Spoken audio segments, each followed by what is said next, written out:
Alhamdulillah, wassalatu wassalamu ala rasulillah Muhammad ibn Abdillah wa ala alihi wa sahbihi wa man wala.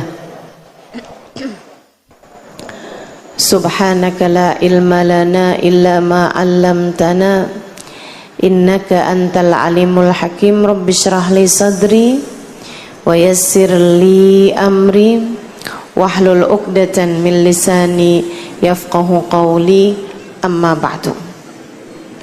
Alhamdulillah, sama-sama kita hormati, kita muliakan, kita sayangi penyelenggara majlis pada hari ini, Junda Fatimah Tulungagung di bawah bimbingan Ustadzah Syarifah Aminah Muhammad Asgaf, dan yang diketuai oleh Ibu Hajah Nur Aini, Ketua Yayasan LPI Al-Islah.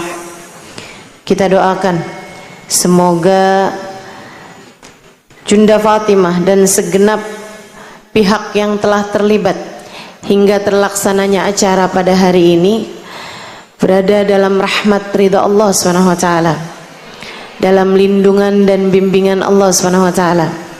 Ustadzah Aminah dan beserta seluruh keluarganya senantiasa dalam pandangan kasih sayang Allah SWT, dipanjangkan umurnya, sehatkan badannya, dimudahkan urusannya, kabulkan hajatnya, semakin dicinta Allah SWT dan Rasulnya. Para ibu-ibu nyai, baik yang datang dari Lirboyo, datang dari pelosok Pondok Al-Istighosah, Pondok Tulungagung, dan juga Ketua Muslimat Tulungagung, serta segenap syarifah dan juga segenap ibu-ibu nyai dan nawani, para ustadzah, yang semoga semuanya selalu berada dalam keberkahan, dalam limpahan rahmat ridha Allah SWT, serta tentu saja semua yang hadir di majelis ini, baik ibu-ibu, kakak-kakak, adik-adik, anak-anak, yang semoga semuanya disayang Allah, dimuliakan Allah, disayang Rasulullah, dikuatkan iman Islamnya oleh Allah Subhanahu wa taala, insyaallah di dunia hidup sebagai umat Islam, meninggal dunia sebagai umat Islam, dikubur sebagai umat Islam, hingga datang ke padang mahsyar. Allah jadikan kita sebagai umat yang akan berada di belakang nabinya umat Islam, baginda Nabi besar Muhammad sallallahu alaihi wa ala alihi wasallam, insyaallah. Amin ya rabbal alamin. Islam, iman adalah hal tertinggi yang Allah Subhanahu wa taala berikan kepada seorang manusia.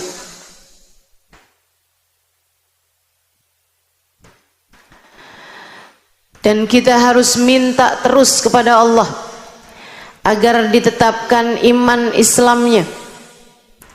Ya muqallibal qulub, tsabbit qulubana ala dinik. Wahai zat yang membolak-balikkan hati, tetapkanlah hati kami senantiasa dalam keimanan kepadamu. Tadi yang dibaca zikirnya Habib Abu Bakar Asgaf Gresik. La ilaha illallah al-mawjud fi kulli zaman, la ilaha illallah al-ma'bud fi kulli makan, la ilaha illallah al-madhkur bi kulli lisan, adalah merupakan bacaan-bacaan untuk tetapnya iman. La ilaha illallah al-mawjud fi kulli zaman, Tidak ada Tuhan kecuali Allah. Allah lah yang selalu ada di setiap waktu. Al-ma'bud fi kulli makan, yang disembah di setiap tempat. Binatang menyembah Allah SWT. Para malaikat menyembah Allah SWT. Hanya manusia dan jin yang kemudian menjadi terbawa hawa nafsu, mengikuti bisikan-bisikan setan hingga teralihkan dari keimanan. Bu, Kak, Dek, sebelum kita ada di atas muka bumi ini, ruh kita sudah Allah Subhanahu wa ta'ala ciptakan sebelum diciptakannya jasadnya Nabi Adam 2000 tahun. Alam durrah insaniyah, alam benih manusia, ciptakan semuanya. Semua manusia dari zaman Nabi Adam sampai zaman yang terakhir dicipta Allah Subhanahu wa ta'ala secara berbarengan. Jadi kalau bicara umur kita ini berbeda-beda kalau umurnya badan. Tapi kalau umurnya ruh kita sama nenek kita, ama kakek moyang kita tuh umurnya sebaya semua. Kamu sama cucu kamu umurnya sebaya. Umurnya ruh di alam durrah insaniyah. Saat itu Allah Subhanahu wa ta'ala mengumpulkan segenap ruh yang telah diciptakannya. Kemudian Allah bertanya kepada mereka, alastu birabbikum, bukankah aku adalah Tuhan kalian? Qalu bala. Semuanya menjawab, iya ya Allah, Engkau adalah Tuhan kami. Saya baca sebuah hadis, kalau saya tidak salah ingat, di kitab Al-Anwar Al-Muhammadiyah,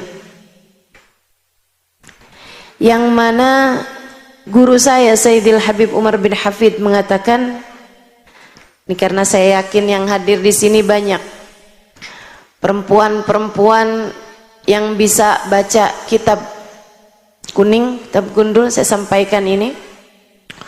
Guru saya Sayyidil Habib Umar bin Hafid mengatakan, man aradan nurun nabawi fa'alaihi bil anwaril muhammadiyah.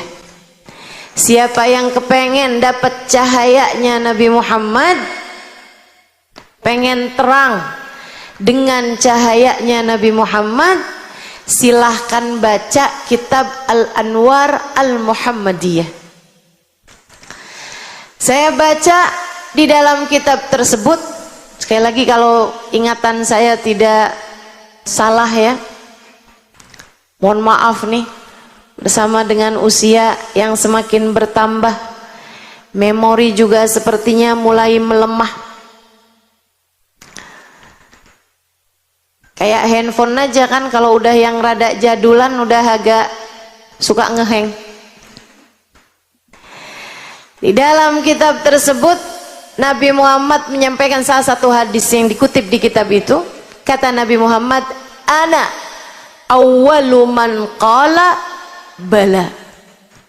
Akulah yang pertama kali menjawab ketika Allah Subhanahu wa ta'ala bertanya, alastu birabbikum, bukankah aku adalah Tuhan kalian semuanya?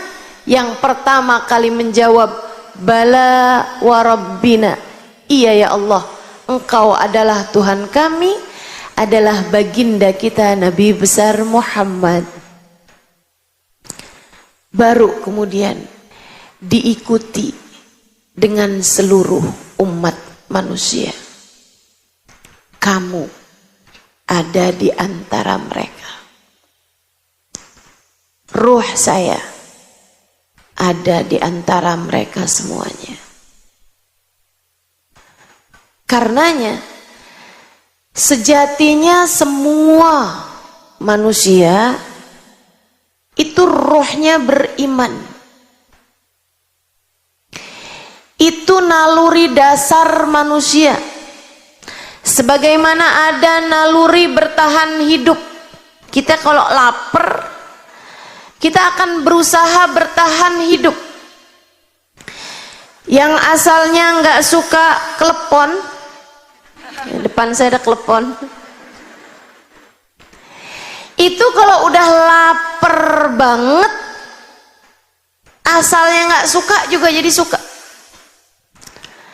Makanya kalau bicara doyan nggak doyan, itu sebenarnya adanya di pikiran. Saya nggak doyan bakso, adanya di pikiran. Laperin 2 hari, bakso mana yang nggak dia makan? Naluri bertahan hidup. Semua manusia punya. Naluri melanjutkan keturunan. Makanya ada perempuan yang suka nungguin tetangganya lewat pas hari Jumat jam 11. Mau sholat Jumat nih biasanya. Itu berasal dari insting melanjutkan keturunan. Pengen nikah, pengen punya anak. Manusia normal punya itu. Punya itu. Yang paling tingginya adalah naluri iman. Itu sesuatu yang ada dalam setiap jiwa rohmu. Hanya saja kebanyakan di antara kita terhadap panggilan roh untuk kembali kepada keimanan, banyak di antara kita yang mengesampingkan panggilan tersebut, sibuk sama urusan belanja di Shopee. Pada dasarnya ruhmu selalu memanggil-manggilmu untuk kembali. Kembali kepada apa? Sebenarnya bukan kembali kepada apa, Bu, tapi kembali kepada siapa? Kembali kepada Bala wa Rabbina. Betul ya Allah, Engkau adalah Tuhan kami. Ruh kita memanggil untuk kembali kepada La ilaha illallah Muhammad Rasulullah. Ruhmu memanggil-manggil terus. Makanya ada yang bilang, Ustazah, kok saya belakangan gelisah ya? Kok saya nih beberapa tahun terakhir ini hati saya kayak hampa ya? Imamul Haddad menyebutnya sebagai ba'is. Meskipun banyak orang zaman sekarang menyebutnya sebagai anxiety. Kena mental. Saya sepertinya perlu healing. Bukan. Kamu bukan perlu healing. Kamu nggak perlu jalan ke sana kemari. Yang minta dipuaskan bukan badanmu. Yang minta disembuhkan bukan mata telingamu.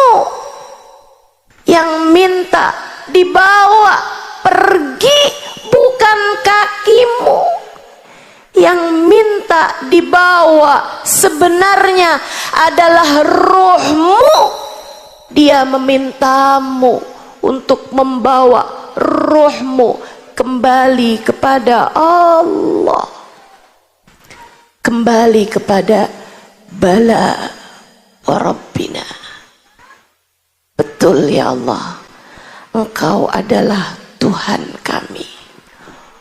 Ruhmu rindu kepada Allah, ruhmu rindu kepada iman, ruhmu rindu kepada rasa saat ia menunduk dalam kepada Allah subhanahu wa ta'ala.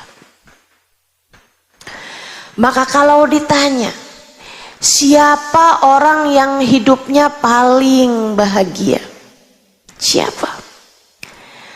Jawabannya adalah hati yang selalu mengingat Allah Tuhannya. Yang paling bahagia hingga enggak kenal penyakit mental.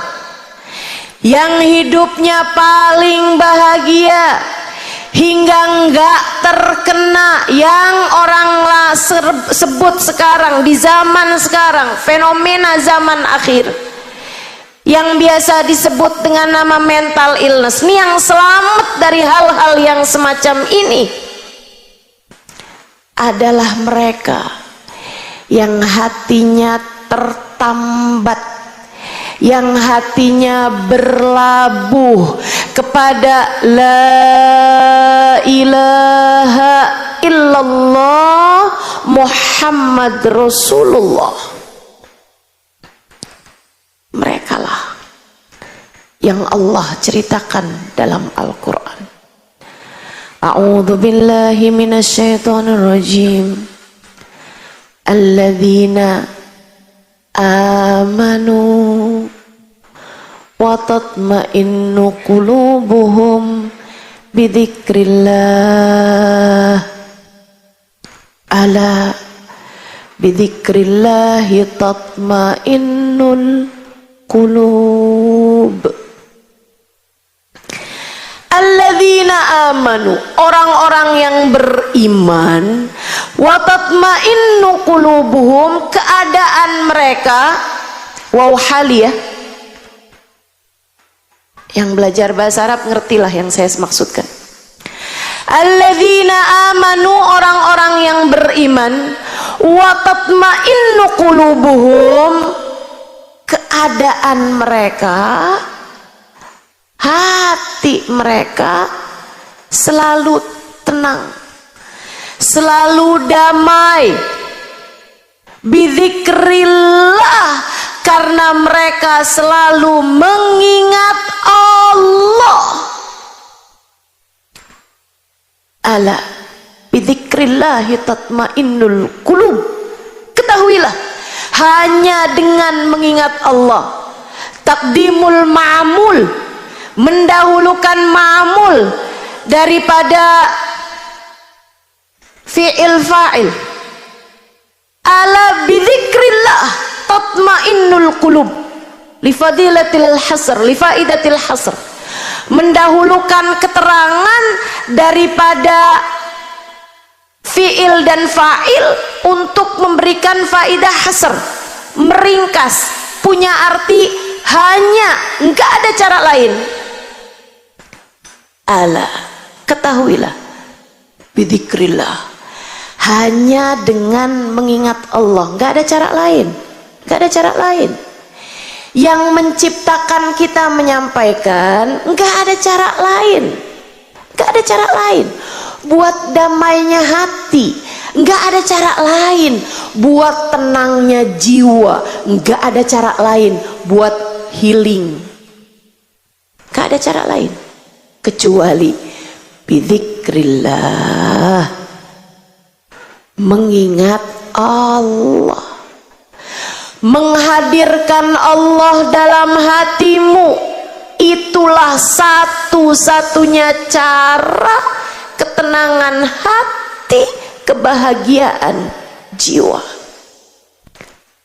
Sebaliknya, mafhum mukhalafah, Sebaliknya, hati paling sengsara,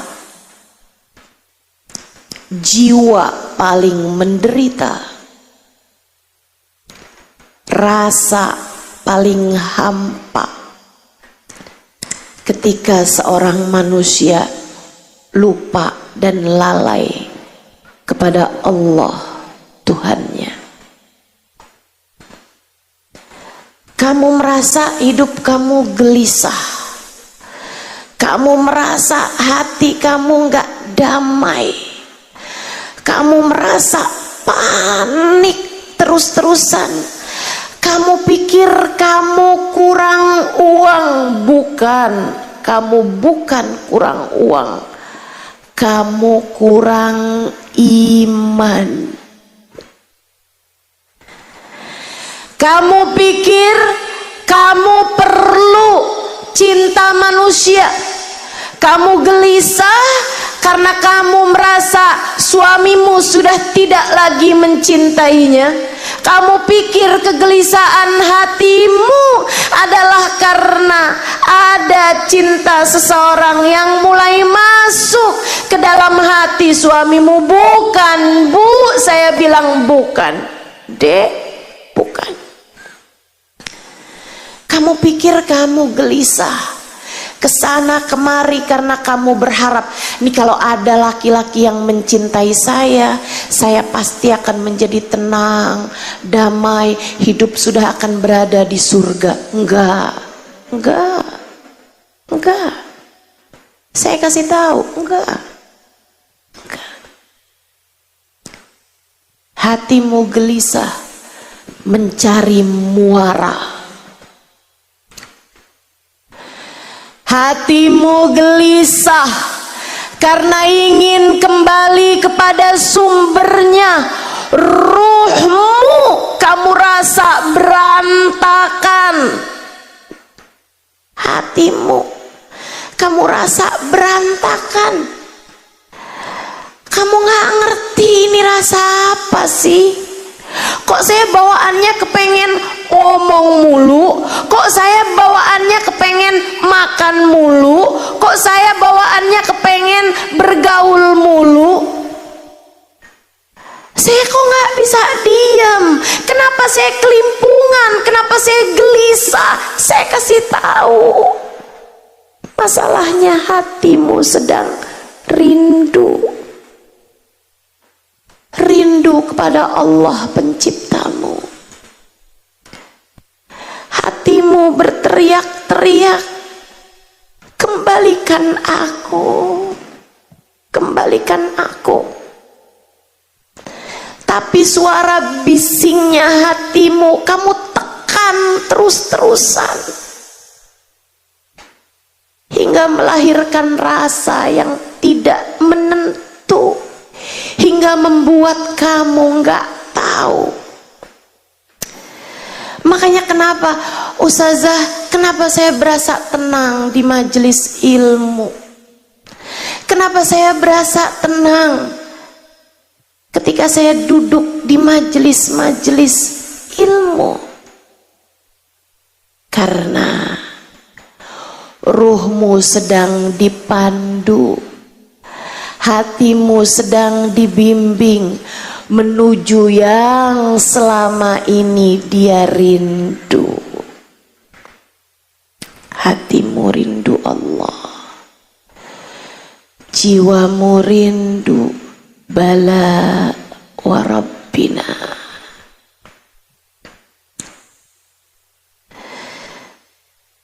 Beberapa tahun lalu, ada mungkin belasan tahun lalu, satu hari saya ditelepon seorang kawan, Ustazah, bisa nggak ditemuin hari ini?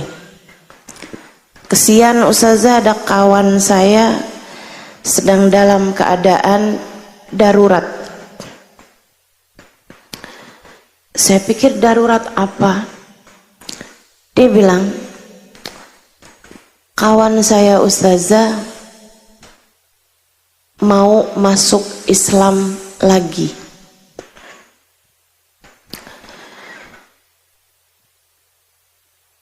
Maksudnya gimana, saya bilang. Dia pengen masuk Islam lagi Ustazah. Ceritanya panjang dah Ustazah. Biarin nanti dia cerita sendiri mau Ustazah. Kapan Ustazah bisa ditemui dan di mana? Karena saya kesian, saya tahu rasanya hati ketika ingin segera kembali. Kegelisahan yang luar biasa. Saya hari itu sedang ada kajian. Saya kasih tahu pagi di sini, siang di sini, ada kajian sore waktu itu. Terus dia bilang, baik Ustazah, biar dia ketemu Ustazah di kajian sore hari ya, di sebuah masjid di daerah Jakarta Pusat. Saya bilang boleh, tapi boleh nggak dia kalau datang pakai jilbab atau kerudung lah gitu, seenggaknya ditaruh di kepalanya biar nggak tampak aneh di hadapan orang-orang di masjid. Dia bilang baik Ustazah, saya sampaikan. Saya nggak tahu dia pinjem kerudungan siapa, tapi hari itu pakai celana panjang, pakai blazer, pakai jas kerja gitu, dia datang sesudah saya kajian sore itu. Dia cerita, dengerin biar kamu ngerti keadaan jiwamu, biar kamu kenal sama dirimu. Dia bilang, Ustazah, saya punya suami, saya punya anak, semua keadaan baik-baik aja. Saya punya pekerjaan mapan, saya punya cukup uang, saya punya rumah, saya punya cukup tabungan. Dia bilang, tapi Ustazah, belakangan ini saya hampir beberapa bulan ini nggak bisa tidur kecuali dengan minum obat tidur. Air mata saya Ustazah kayak ada kerannya. Mata saya kayak ada kerannya. Tiap lihat orang nangis, tiap lihat anak saya nangis, tiap apa nangis, saya gelisah enggak karuan. Sampai suami saya bawa saya ke gereja Kristen mereka ya. Dia bilang bawa saya menuju ke orang-orang yang diharapkan bisa menyembuhkan, dari mulai psikolog, psikiater. Gak ada Ustazah, gak ada yang berhasil. Dia bilang, tapi ada satu waktu saya nangis. Saya kadang Ustazah kalau nangis sampai meringkuk di lantai. Suami saya itu sampai gak tega gitu ngelihat saya. Dia bilang, yuk bangun, naik tempat tidur deh, naik ke tempat tidur. Saya nangis gelisah setengah mati. Saya teriak. Saya nggak ngerti apa yang terjadi sama diri saya. Saya sampai bilang sama suami saya, bawa deh saya kemana, sembuhkan saya. Dia bilang, suami saya bawa saya kesana kemari. Tapi nggak ada yang berhasil. Satu hari Ustazah, saya lagi duduk di sofa, gelisah, saya nangis terus. Saya nggak ngerti apa yang terjadi sama saya. Saya kemudian mulai berdoa, Tuhan selamatkan saya,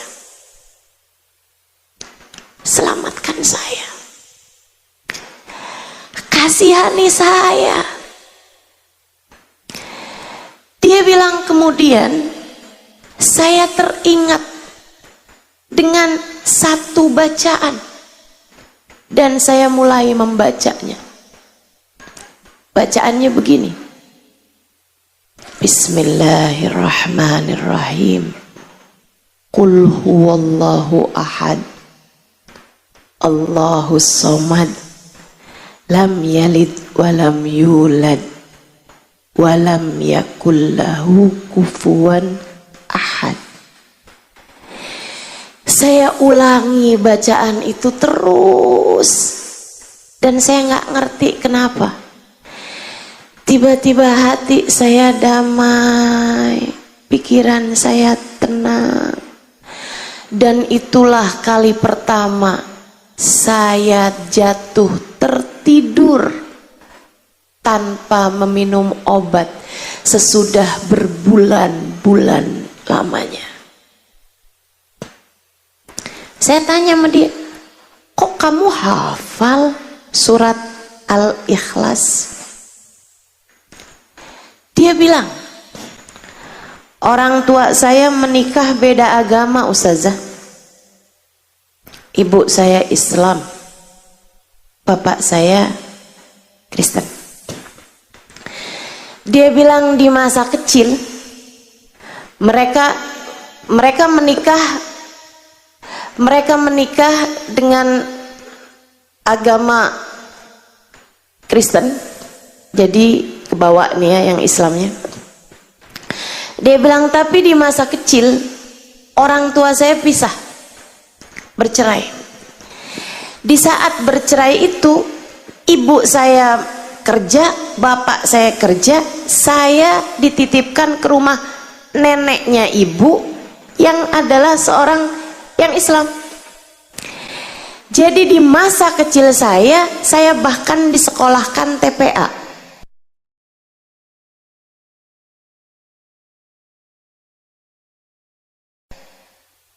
Neneknya Islam, sekolah TPA.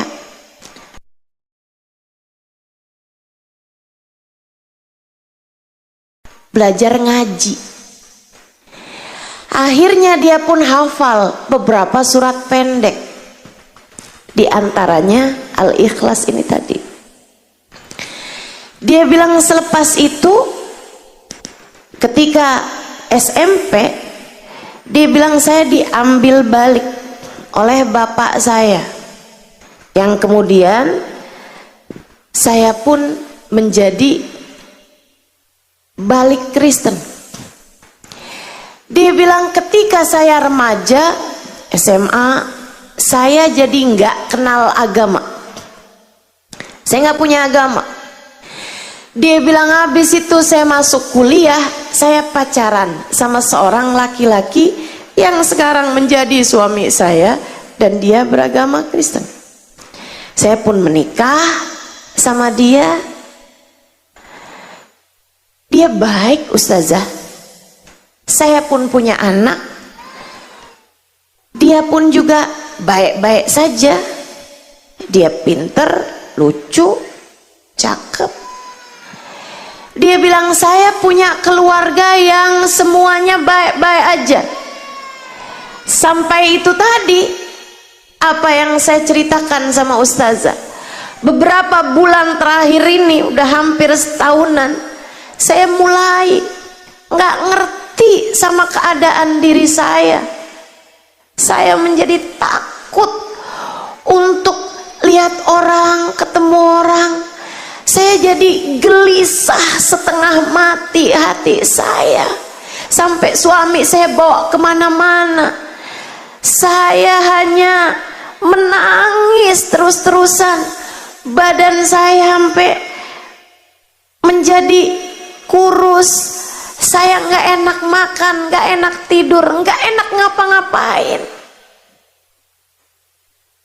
Sampai suami saya bilang, saya akan melakukan apapun biar kamu sembuh. Saya bilang, nah kamu sekarang memutuskan masuk Islam? Iya Ustazah. Sesudah itu tadi Ustazah, sesudah saya merasakan ketenangan setiap kali membaca surat Al-Ikhlas, sehingga sejak saat itu sampai dengan sekarang kerjaan saya gak habis-habis, entah berapa ribu kali tiap hari saya baca surat Al-Ikhlas. Qul huwallahu ahad. Katakanlah, huwallahu ahad, dialah Allah Tuhanmu Sang Maha Esa. Allahus Somad, Allah lah satu-satunya tempat bersandar. Allah lah satu-satunya tempatmu bergantung. Allah lah satu-satunya tempatmu berserah. Lam yalid walam yulad, ia tidak beranak dan tidak pula diperanakkan. Walam yakullahu kufuwan ahad, tak ada sekutu baginya, dialah satu. Ketika dia bercerita, saya jadi faham betapa ruhnya merindukan bala wa rabbina. Saya faham betapa hatinya merindukan la ilaha illallah. Saya faham betapa jiwanya merindukan iman. Saya tanya sama dia, kalau kamu kembali kepada Islam, suami kamu bagaimana? Ustazah, saya udah tanya ini sama suami saya. Dia bilang, saya nggak bisa bantu kamu apa-apa. Jika itu bisa membuat kamu merasakan kembali kedamaian hatimu, silahkan saja. Dia udah sangat kesian sama saya, Ustazah. Tapi saya bilang sama dia, kalau kamu balik Islam, kamu menjadi fasad nikahnya sama suami kamu. Iya Ustazah, itu juga sudah saya sampaikan padanya. Tolonglah saya Ustazah, kembalikan saya kepada Islam. Saya sudah tidak sanggup lagi untuk jauh dari Allah. Saya sudah tidak sanggup lagi untuk hidup tanpa iman. Saya pun minta dia untuk ulurkan tanganmu, ucapkan asyhadu an la ilaha illallah wa asyhadu anna Muhammad Rasulullah. Biar kamu tahu, saya ceritakan ini biar kamu tahu, biar kamu ngerti. Saat hatimu gelisah, bukan selalu jalan keluarmu adalah buka aplikasi belanja. Biar kamu tahu, hari-harimu itu ketika kamu lagi merasa nggak tenang, ketika kamu lagi merasa kenapa nggak enak perasaan, ketika kamu lagi merasa dongkol, marah, kesel, nggak selalu jawabannya adalah kamu jalan-jalan, kamu bergaul, kamu ketemu si ini, kamu ketemu si itu, atau buru-buru kamu buka YouTube, kamu buka apapun HP-mu misalnya. Enggak gitu. Buru-buru kamu nonton sinetron yang kamu inginkan. Enggak selalu itu. Terkadang jawabannya adalah kembali kepada hatimu, kemudian mulai memanggil namanya. Ya Allah, Ya Allah, Ya Allah. Terkadang jawabannya adalah kembali kepada jiwamu, kemudian berkata padanya, tenang hati, kita punya Allah. Tenang jiwa, kita punya Allah. Sebut namamu. Tenang Halimah, kita punya Allah. Tenang, kita punya Allah. Pemilik alam semesta jagat raya, pengatur segala kehidupan di atas muka bumi ini. Remote-nya, kendalinya, dia yang pegang.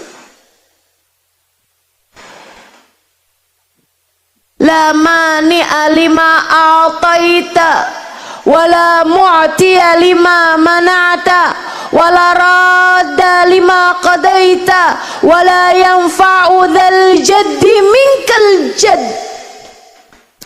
Tak ada yang dapat memberi ketika Allah menghalangi.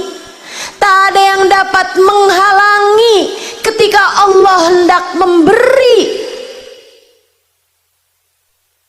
Tak ada yang dapat menolak jika Allah telah memutuskan.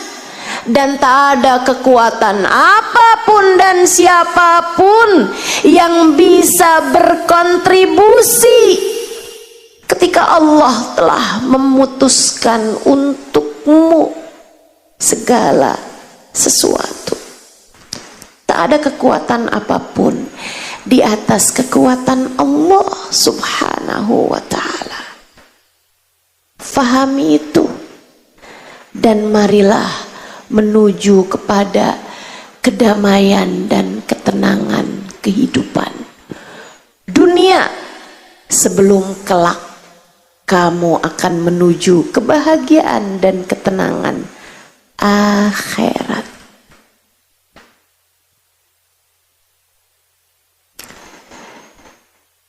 Saudaraku sekalian,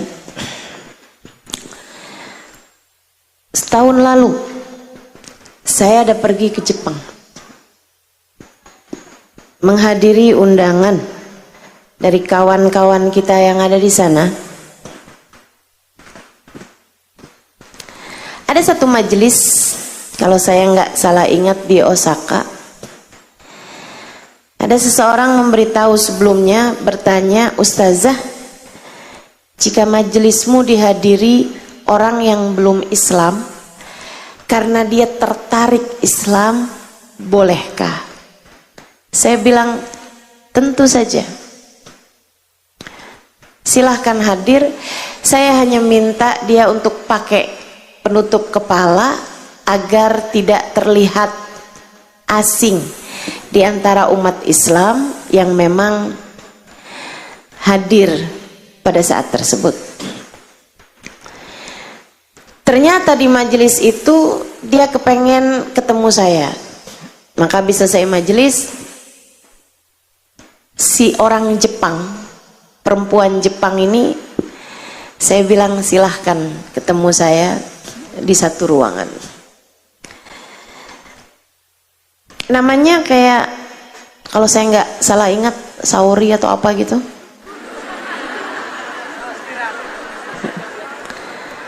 Iya ya. Cuman waktu pertama kali dengar namanya tuh saya nggak ketawa karena saya nggak tahu itu nama merek.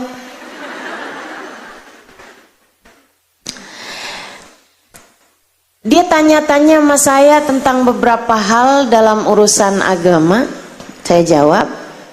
Kemudian saya tanya sama dia, putih, sipit, Jepang. Saya tanya sama dia, jadi kamu tertarik sama Islam? Dia bilang, kamu percaya sama Allah? Kamu percaya bahwa Allah mengutuskan seorang manusia penyampai agama ini bernama Nabi Muhammad? Iya. Saya bilang, kalau gitu kamu sebenarnya udah Islam. kamu sebenarnya udah Islam, cuman kamu kurang syahadat aja gitu. Gimana kalau saya syahadatkan kamu gitu? Dia sepertinya tertarik, tapi dia bilang, cuman masalahnya saya pasti bakalan ditentang sama orang tua saya. Sementara Islam kan nyuruh kita bakti sama orang tua, bukan? Saya bilang iya. Terus gimana caranya? Saya bilang kamu masuk Islam aja, tapi kamu nggak perlu kasih tahu orang tua kamu. Emang boleh begitu? Boleh. Islam soal rasa hati, Islam soal iman, dan iman letaknya di dalam hatimu. Tapi kan kita harus sholat, tapi kan kita harus tutup aurat. Saya bilang itu sesuatu yang furu'i, cabang, nggak apa-apa, yang penting pokoknya aja dulu, Islam aja dulu. Tapi di masa-masa ini, sebelum kamu kasih tahu orang tua kamu bahwa kamu masuk Islam, kamu hanya perlu untuk semakin baik sama orang tua kamu, sebab Allah menyuruh kamu begitu. Kamu harus tambah bagus ngomongnya sama orang tua, tambah baik sikapmu sama orang tua, tambah sayang sama orang tua, harus tambah lebar senyum kamu di hadapan orang tua. Oh begitu? Iya. Sampai nanti kalau satu hari orang tua kamu tahu kamu Islam, kamu hanya perlu bilang, ibu, bapak, sebenarnya saya sudah Islam dari setahun yang lalu. Dan bapak ibu tentu tahu bahwa Islam menjadikan saya semakin baik kepadamu. Saya yakin saat itu mereka sudah tidak akan lagi keberatan dengan agama baru kamu. Oh begitu ustazah, baiklah. Teman-teman, saya pun mentalkinkan dia untuk masuk ke dalam agama Islam. Dan ini yang saya mau cerita sama kamu. Saya pegangi tangannya, saya minta dia ikutin saya. Asyhadu, asadu, an, la ilaha illallah wa asyhadu anna Muhammadan Rasulullah. Saudaraku sekalian, dia pun mengikuti kalimat syahadat saya, dan saya pun mentranslate kalimat syahadat bahasa Arab itu dengan bahasa Indonesia yang ditranslatekan. Dimulai kelibet-libet nih. Ditranslatekan ke dalam bahasa Jepang. Dia pun berbahagia dengan kalimat tersebut. Saya kemudian memeluknya erat.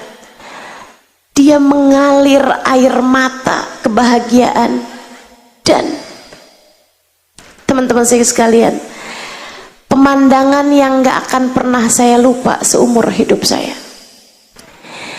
Wanita ini dari mulai awal dia cerita, dia bertanya, saya jawab, penuh kelembutan. Begitu habis selesai saya talkinkan kalimat syahadat, dia lompat-lompat kegirangan. Dia lompat-lompat. Dia bilang, seneng banget. Senengnya dia itu sampai membuat kami yang ada di dekat dia itu sampai nangis gak henti. Saya bilang, liatin rahmat, liatin rahmat kalau turun kepada seseorang, liatin iman, liatin kasih sayang Allah, liatin kasih sayang Nabi Muhammad terhadap umatnya. Kalau datang di hati seseorang, guyurannya membuat dia bahagia tak terkira.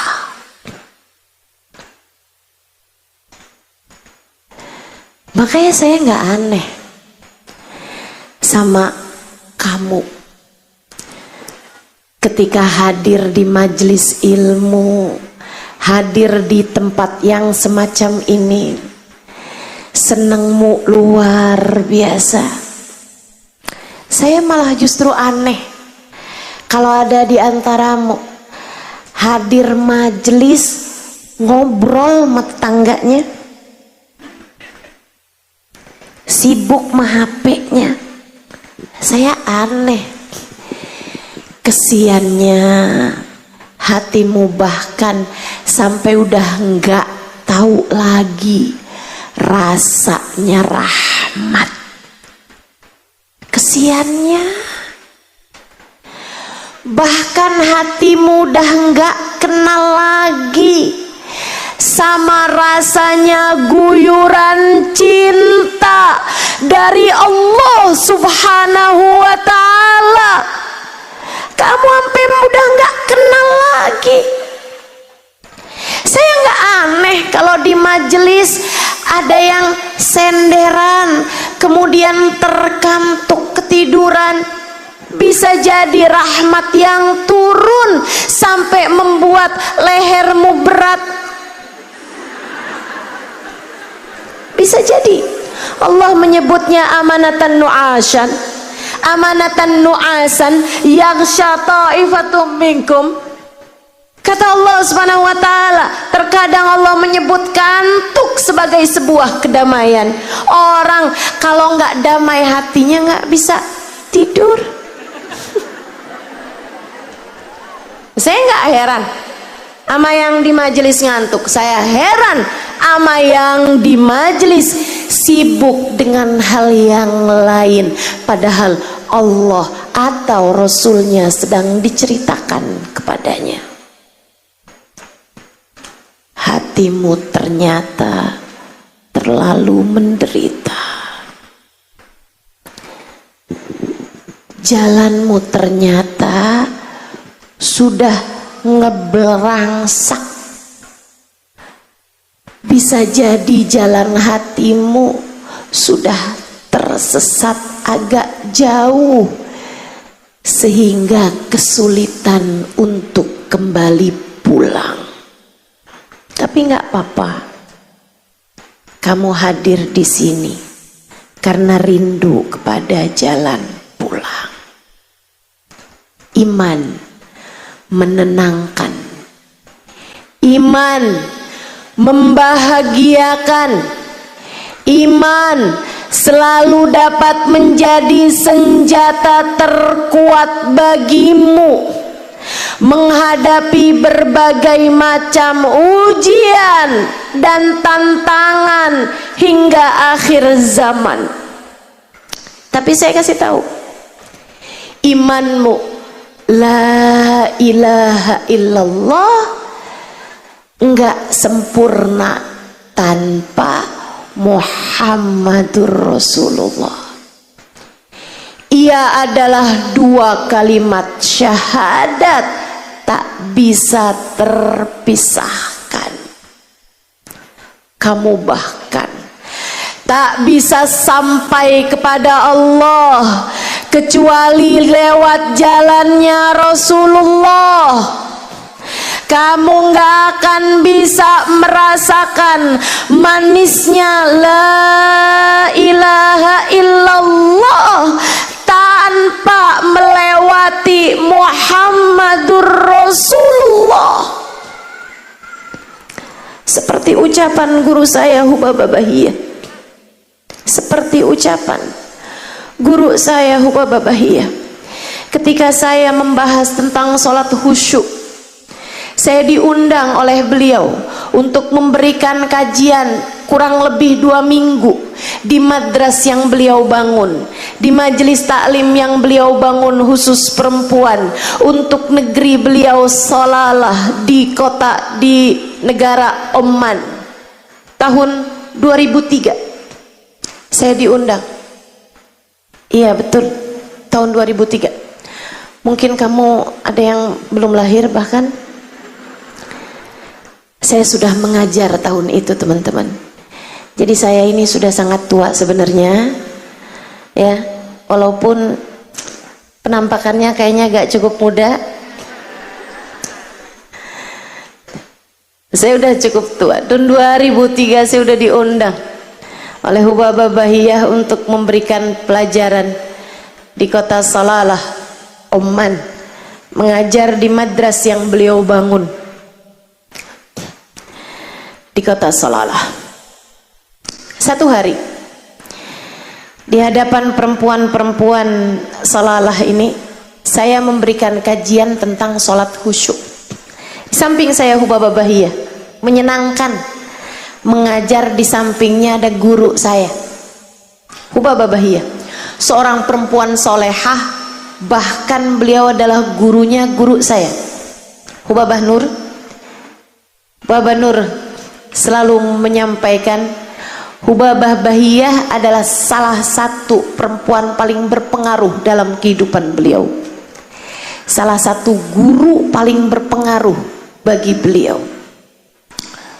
Samping saya Hubabah Bahiyah, dulu Habib Abdul Qadir bin Ahmad Asgaf Jeddah, salah satu ulama terkemuka pada zamannya, yang bahkan diyakini sebagai salah satu wali min auliyaillah pada masa tersebut, meninggal dunia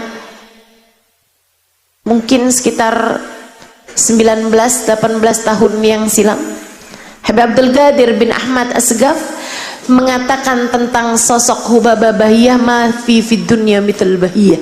Di zaman sekarang ini nggak ada perempuan setara Hubabah Bahiyah. Beliau di samping saya kala itu. Hari-hari yang membuat saya berasa sudah di surga sebelum, semoga Allah masukkan saya ke dalam surga.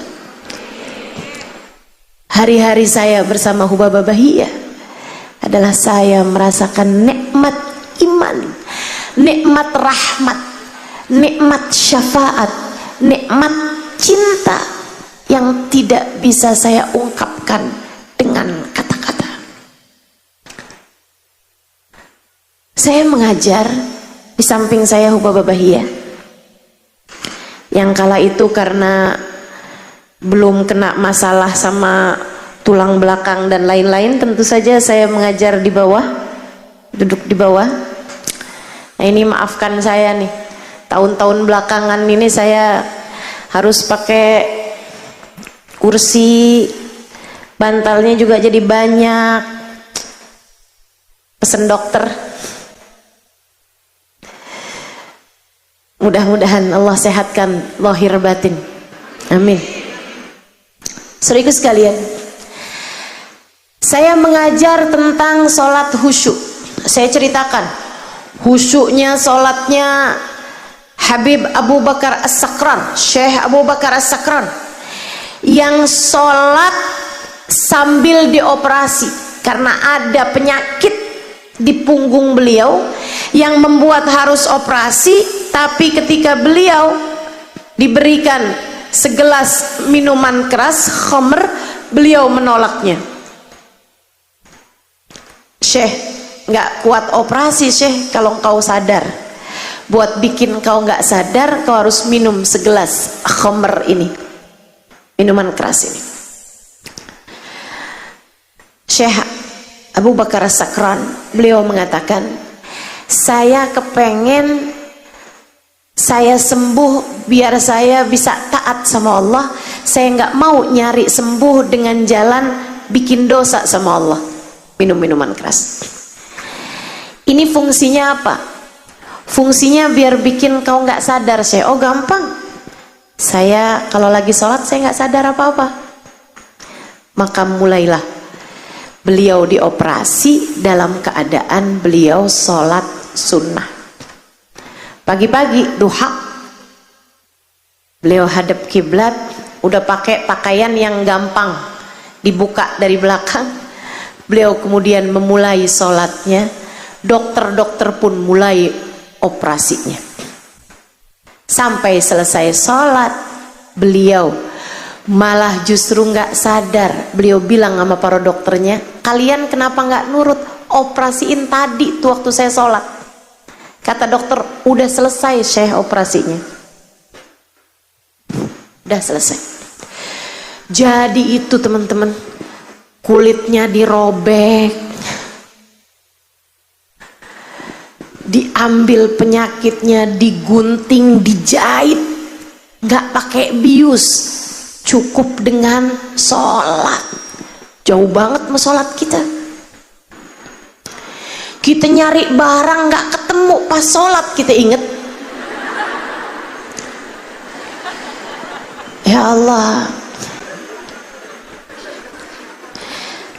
saya kadang kalau lagi sholat itu kadang-kadang suka malu buat baca iftitah. Ya Allah, ini apa nggak dihitung bohong ini ya sama Allah. Saya bilang, inni wajjahtu wajhi lilladzi fataras samawati wal ard. Ya Allah, saya hadapkan diri saya kepadamu ya Allah, penguasa langit dan bumi. Apa nggak dianggap bohong nih, padahal sholat saya sambil ngadep HP sambil inget kajian, sambil inget acara, sambil mikir ini mikir itu ya Allah, sambil inget nih suami saya belum pulang kemana nih, pikiran saya kemana-mana. Katanya kamu lagi ngadep sama saya Halimah, kenapa kamu lagi ngadep sama suami kamu, sama baju kamu, sama pakaian kamu, sama ilmu kamu, sama majelis kamu? Ya Allah, ampuni ya Allah. Bener-bener nih yang dibilang sama Habib Zain, Habibana Zain bin Smith, salah satu guru saya, Habib Zain bin Smith Madinah. Beliau mengatakan, salatuna tahtaj ila istighfar. Salat kita ini perlu dimintain ampun sama Allah daripada dimintain pahala dari Allah. Bener banget, bener banget. Salat kita perluan dimintain ampun daripada dimintain pahala. Salat ngelambiar begitu, salat bising begitu, salat saya. Jangan tersinggung, saya lagi cerita tentang salat saya. Walaupun saya yakin salat kamu juga nggak beda. Betul. Saya lagi bahas tentang salat khusyuk di hadapan Hubabah Bahiyah, di hadapan muslimah-muslimah di Salalah. Saya ceritakan salatnya Sayyidina Ali Zainal Abidin, rumahnya kebakaran, beliau nggak berasa. Tiba-tiba mic saya direbut sama Hubabah Bahiyah. Kemudian Hubabah Bahiyah bilang, la muskida ya Halimah muskida. Enggak gitu Halimah, enggak gitu. Saya bilang, gimana Hubabah? Gimana Hubabah? Hubabah Bahiyah bilang, haula. Mereka itu mereka Halimah, enggak gitu caranya enggak gitu. Mereka. Yang kamu ceritakan itu adalah mereka, bukan kita. Yang kamu ceritakan adalah tentang mereka, bukan tentang sholat kita. Yang kamu sampaikan kejauhan Halimah, itu adalah tentang mereka, bukan tentang kita. Yang kamu ceritakan tentang sholat adalah sholatnya mereka, nggak akan pernah menjadi sholat kita. Ibarat sholat ada tangganya. Yang kamu ceritakan, andai sholat itu ada 100 tangga untuk menjadi inna sholata tanha anil fahsya'i wal munkar, untuk menjadi sholatlah kamu. Aqimis sholata lidzikri.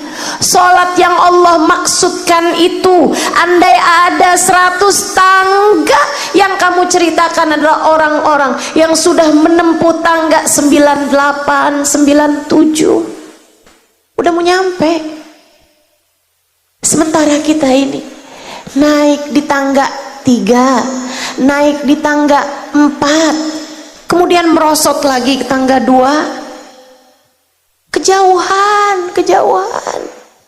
Kita akan tetap sholat, kita akan tetap sholat. Sholat adalah kewajiban antara kita dengan Allah Subhanahu wa ta'ala. Kita nggak akan tinggal sholat fardu, sholat sunnah, kita akan tetap kerjakan. Tapi berharap suatu hari rumah kamu kebakaran, kamu dalam keadaan sholat dan kamu tidak keluar dari sholat, kejauhan. Berharap kamu bisa dioperasi tanpa bius hanya karena kamu mengerjakan sholat, kejauhan. Gak bisa, gak ada. Saya pastikan sama Hubabah Bahiyah, ilmu besar yang saya dapatkan hari itu, untuk saya akan menyampaikannya seperti yang sedang saya lakukan sekarang. Saya harus memastikannya. Jadi saya tanyakan saat itu kepada Hubabah Bahiyah. Saya tuh sampai suka mikir loh, Bu, Kak, Dek, jangan-jangan hidup saya nih banyak bertemu dengan perempuan-perempuan solehah, perempuan-perempuan hebat, agar saya dapat menceritakannya kepadamu. Jangan-jangan Allah pertemukan saya dengan orang-orang hebat, laki-laki dan perempuannya, para wali-wali, para ulama-ulama yang luar biasa, arifin billah, orang-orang yang kenal kepada Allah, arifin bi Rasulillah, orang-orang yang kenal dekat dengan Nabi Muhammad, adalah karena rahmatnya Allah kepadamu, hingga saya bisa menceritakannya padamu.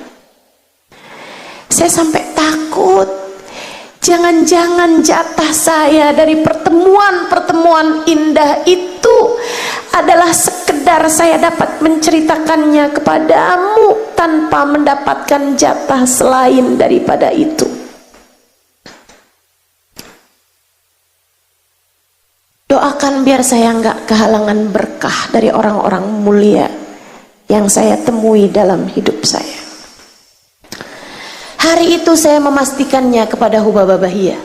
Saya bilang, Hubabah, jadi maksudmu kita nggak bisa sampai kepada Allah dengan sholat kita?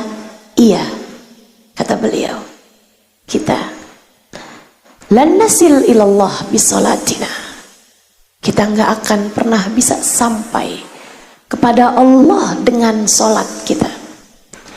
Iman yang ada di dalam hati kita nggak akan pernah cukup untuk menjadikan sholat kita sehusyuk itu. Bukankah iman ada kadarnya? Iman kita nggak akan bisa nyampe, kata Hubabah Bahiyah, untuk bikin sholat kita sehusyuk itu, senikmat itu, nggak bisa. Bukan karena sholatnya nggak bisa nyampein orang kepada Allah, bukan, tapi kitanya yang nggak akan bisa meraih kehusyuan sholat sehingga sampai bisa memastikan kita tiba sampai kepada Allah. Usul ilallah bisolatina, enggak.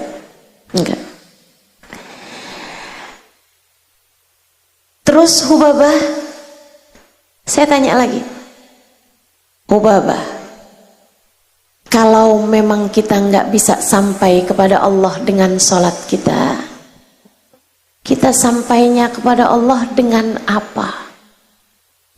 Apa nih yang bisa jadi tali menyampaikan kita kepada Allah?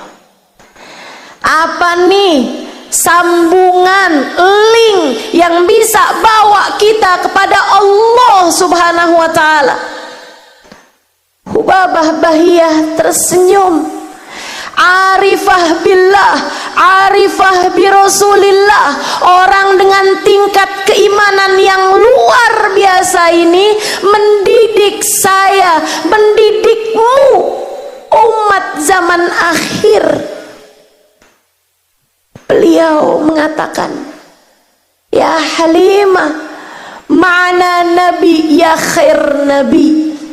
Wahai Halimah, alhamdulillah nak, kita punya Nabi Muhammad, seindah-indah Nabi, andalan kita,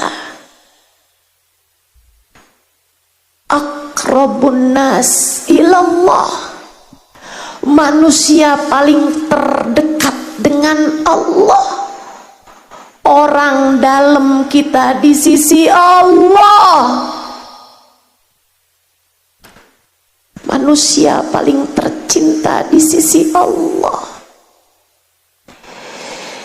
Dia adalah seseorang di tingkat tertinggi kedekatan dengan Allah, manusia dengan tingkat keimanan paling tinggi di sisinya.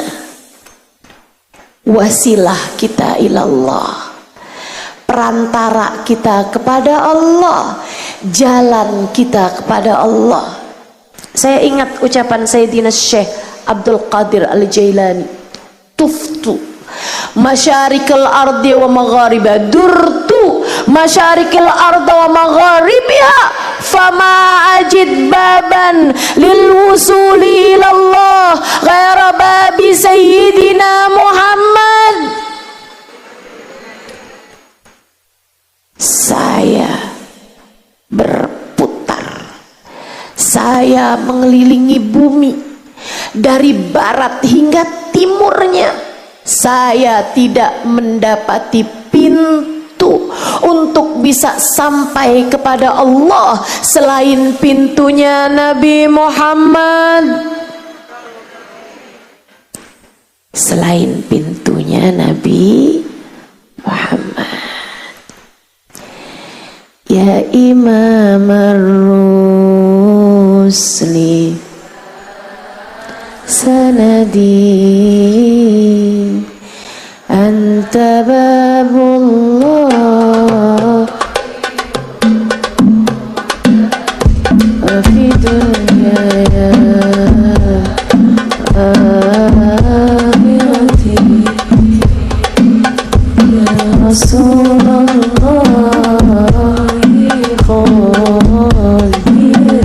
ya Imam ar-Rusli sanadi, anta babullahi mu'tamadi, fa bi dunyaya wa akhirati, ya Rasulullah khudh biyadi. Ya Imam ar-Rusli, wahai pemimpin para rasul, ya sanadi, wahai harapan kami, pegangan kami. Ya Imam ar-Rusli, ya sanadi, anta babullah, engkau adalah pintu menuju Allah. Mu'tamadi, engkau adalah sandaran kami, harapan kami.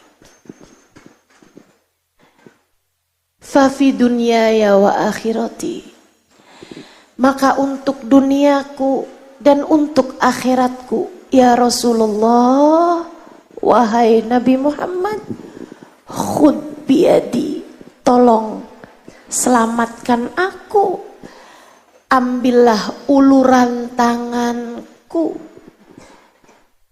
aku tenggelam tanpamu. Hubabah Bahiyah bilang, alhamdulillah Halimah, kita punya Nabi seindah-indah Nabi, manusia terdekat di sisi Allah, manusia yang telah sampai kepada Allah.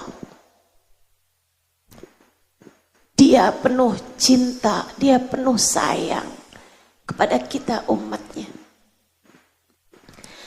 Kamu hanya perlu terus-terusan memanggil-manggilnya. Kamu hanya perlu terus-terusan mengetuk-ngetuk pintunya. Kalau kamu terus melakukannya dalam hidupmu, Dia kelak akan menaruh rasa padamu. Dia akan membukakan pintu untukmu.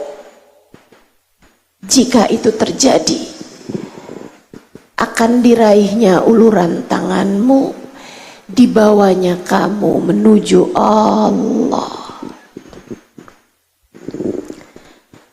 Cara kita sampai kepada Allah, cara kita, iman kita bisa raih lewat Rasulullah. Karena la ilaha illallah tak akan bisa dianggap kecuali dengan Muhammadun Rasulullah. Dan saya adalah santri yang baik. Saya pembelajar yang baik. Saya belum tentu jadi ustadzah yang baik, tapi ketika saya jadi santri yang baik. Saya pun bertanya kembali kepada Hubaba Bahiyah, santri yang baik mencari